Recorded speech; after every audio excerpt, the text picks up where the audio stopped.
Imagine a vast ocean, dotted with islands, becoming the stage for one of the most complex and brutal theaters of World War II, the Pacific. Stretching across a third of the globe, this theater saw some of the fiercest fighting of the war. It was a vast canvas of water, jungle, and volcanic islands, a battleground that stretched from the icy Aleutians to the sweltering jungles of New Guinea and Borneo. This was the Pacific Theater, where the United States and its allies faced off against the formidable forces of Imperial Japan. The stakes? Nothing less than control of the Pacific Ocean and the fate of millions. But this was more than just a fight for territory. It was a clash of cultures, of strategies, and of wills. In this theater, the United States confronted a myriad of challenges: unfamiliar terrain, long supply lines, and a determined enemy. To overcome these obstacles, the United States devised a unique strategy: the island hopping campaign. This strategy, which we'll delve into in the next scene, aimed to bypass heavily fortified Japanese islands and focus on capturing key strategic locations. This would serve to isolate and weaken Japan's defenses, paving the way for an eventual assault on the Japanese mainland. But the Pacific Theater was also the stage for one of the most controversial decisions of the war: the dropping of atomic bombs on Hiroshima and Nagasaki. The development and deployment of these devastating weapons, which we'll also explore later, marked a turning point in the war and sent shockwaves through the global community that are still felt today. The Pacific Theater, a battlefield unlike any other, set the stage for a strategic chess game that would shape the course of history. Join us as we journey through the vast oceanic battlefield, exploring the strategies, battles, and decisions that turned the tide of the war in the Pacific. Before we dive into the depths of the Pacific Theater, we at Historical Odyssey want to take a moment to thank you, our viewers, for your continued support. Your enthusiasm and engagement with our content are the wind in our sails as we navigate through the vast ocean of history. If you're enjoying our journey, please show your support by hitting that like button and subscribing to our channel. We're constantly charting new courses and we'd love to hear your input. What historical events or strategies would you like us to explore next? Your comments and suggestions help shape our content, and we're always eager to delve into new historical waters. We're incredibly grateful for your interest and for the community that's grown around our shared love of history. Now, with your support propelling us forward, let's set sail into the vast ocean of history. Next stop, the island hopping strategy of World War II. In the vastness of the Pacific, the US devised a unique and strategic concept: island hopping. Before we continue, we want to take a moment to extend our deepest gratitude for your support of Historical Odyssey. We are constantly amazed by the incredible enthusiasm and interest you've shown in our content. If you're enjoying our videos, please show us by hitting that like button and subscribing to our channel. And we'd love to hear from you. Comment down below what historical events or strategies you'd like us to explore next. Now, let's dive back into the island hopping strategy. This strategy was all about efficiency and precision. Rather than trying to seize every island in the Pacific, it focused on capturing key islands, one after another, like stepping stones towards the main goal. Japan. The island hopping strategy was born out necessity. The Pacific Theater was a vast and treacherous battleground. The US was up against heavily fortified Japanese positions, rugged and unfamiliar terrain, and limited resources. It was a logistical nightmare, and a direct all-out assault on Japan would have been far too costly in terms of manpower and resources. So, the US came up with a plan. Rather than attempting to capture every island, they would bypass the more heavily fortified islands, isolate them, and let them wither on the vine. Instead, they'd focus their efforts on less defended but strategically vital islands. These islands would serve as stepping stones, providing airfields and naval bases for the next hop towards Japan. This approach was not without its challenges. Hop meant a new battle, a new island to secure. Every landing was met with fierce resistance Japanese defenders who were often deeply entrenched and determined to fight to the last man. It was a grueling and bloody campaign, but it was a strategy that made sense given the realities of the Pacific Island.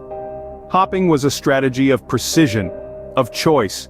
It was about choosing the battles that needed to be fought and the ones that could be sidestepped. It was about understanding the significance of each island in the grand scheme of the war, and making calculated decisions on where to strike next. The island hopping campaign was a game of strategic, with each move bringing the US closer to Japan. It was a strategy that required patience, bravery, and a keen understanding of the Pacific's unique challenges. But ultimately, it was a strategy that helped turn the tide in the Pacific, setting the stage for the final act of World War II. The island hopping campaign was marked by fierce battles, with each island presenting its own unique set of challenges. As the campaign kicked off, the Battle of Guadalcanal took center stage. This was the first major offensive by Allied forces against the Empire of Japan. The objective? To seize control of Henderson Field, a strategically vital airfield. Capturing this airfield was crucial for maintaining air superiority, and it was bitterly contested by both sides. The fighting was fierce, with the jungle terrain and tropical diseases posing as much of a threat as the enemy forces. Yet, the Allied forces emerged victorious, marking a turning point in the campaign. From Guadalcanal, we leaped to the volcanic island of Iwo Jima. Here, the goal was to capture the island's airfields. The island was heavily fortified, and the Japanese forces fought with a ferocity that shocked even the most hardened soldiers.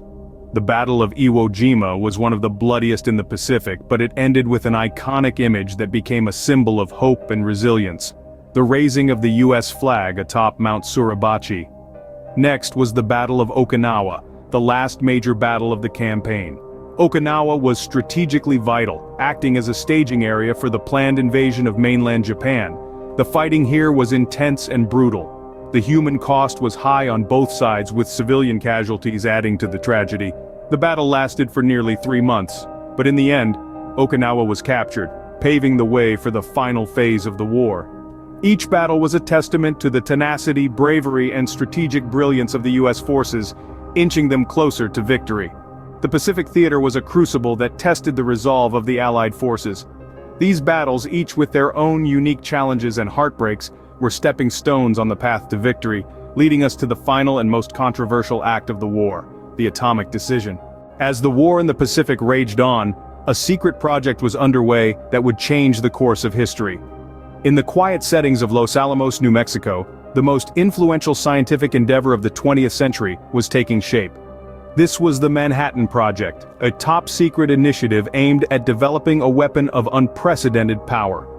Leading physicists from all over the world worked tirelessly, driven by a sense of urgency. They knew the stakes were high and the race against time was on. While the island-hopping campaign was making headway, the U.S. leadership grappled with a weighty decision.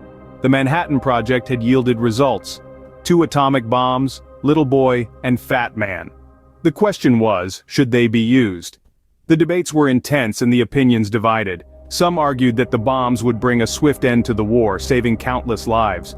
Others worried about the ethical implications and the precedent it would set for future warfare. President Truman, who had only learned about the project after assuming office, faced a daunting choice. The invasion of Japan would undoubtedly result in heavy American and Japanese casualties. On the other hand, the atomic bombs could potentially spare American lives, but at a catastrophic cost to the Japanese population. In the end, the decision was made. The first atomic bomb, Little Boy, was dropped on Hiroshima on the 6th of August, 1945. The devastation was immediate and horrific. 3 days later, Fat Man was dropped on Nagasaki. The 2 bombings resulted in the immediate deaths of over 100,000 people, with many more succumbing to injuries and radiation sickness in the months that followed. The decision to use atomic bombs marked a turning point in the war and in human history. The bombs did bring a swift end to the war, but the human cost was immense. The atomic age had begun, and with it came a new era of warfare, one that humanity continues to grapple with today. The war in the Pacific left an indelible mark on the world, its legacy still resonating today. In the aftermath of the war, the United States took a leading role in the reconstruction and occupation of Japan, a period that lasted from 1945 to 1952. This was a significant period in Japanese history, as the nation transitioned from an imperial power to a democratic state under a new constitution. The United States, under General Douglas MacArthur, worked closely with Japanese officials to institute political, economic, and social reforms, nurturing the seeds of the vibrant democracy Japan is today. But the legacy of the war was not confined to political and social changes. The atomic bombings of Hiroshima and Nagasaki introduced the world to a new era of nuclear warfare, a legacy that continues to shape international relations and global security. The unimaginable devastation wrought by these bombs led to a global push for nuclear disarmament, a struggle that continues to this day. The bombings also left a deep scar on the Japanese psyche, a poignant reminder of the horrors of war that is still commemorated annually. The end of the war in the Pacific also marked the conclusion of World War II, a global conflict that had claimed millions of lives and reshaped the geopolitical landscape. The end of the war heralded the dawn of the Cold War, a new chapter in international relations marked by ideological conflict and power struggles between the United States and the Soviet Union. The war also set the stage for the decolonization of Asia and Africa, as European powers weakened by the war began to lose their grip on their colonies. The war in the Pacific was a pivotal chapter in World War II, shaping the world we live in today. From the ashes of devastation rose a new world order, born out of the shared desire for peace, stability, and prosperity. The lessons learned from this conflict continue to guide us, reminding us of the immense cost of war and the enduring value of peace.